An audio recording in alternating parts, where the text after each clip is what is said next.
Премиерот Христијан Мицкоски и министерот за економија и труд Бесар Дурмиши денеска ги најавија планираните измени во Законот за угостителство, се со цел за зголемување на безбедноста во оваа дејност. Која е суштината? Суштината е сите оние кои што доставиле документи, а не ги исполнуваат, согласно водениот инспекцијски надзор од Државниот пазарен инспекторат, да ги исполнат условите. Колкав период ќе биде тој? Па да размислуваме, ќе видиме. И зошто им се дава период толкав? Па тие нема секако да работат во тој период, туку тој период ќе го искористат за да ги отстранат недостатоците. Затоа што ова не може да се претвори во преки суд, затоа што нешто што е 3 децении и повеќе погрешно направено, ние за 9 месеци се обидуваме да го канализираме и да го ставиме во ред. За тоа што ќе овозможат овие измени, Дурмиши објасни пред новинарите. Овие измени ќе овозможат проверката на минималните технички услови за работа да се врши пред издавање на лиценцата за работа.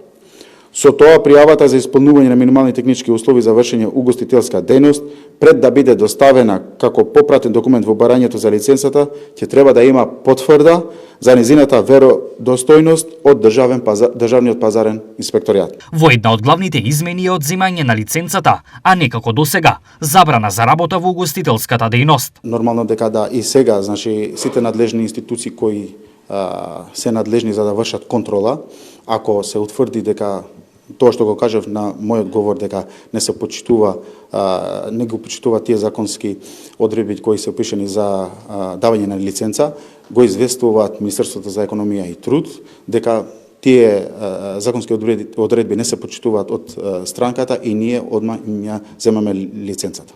Според Дурмиши, кај 6 правни субјекти утврдено е дека лиценцата им е со истечен рок на валидност или воопшто ја немаат. Издадени им се решенија за забрана за вршење на дејност. Напоредно, со ова издадени се и 60 прекршочни платни налози.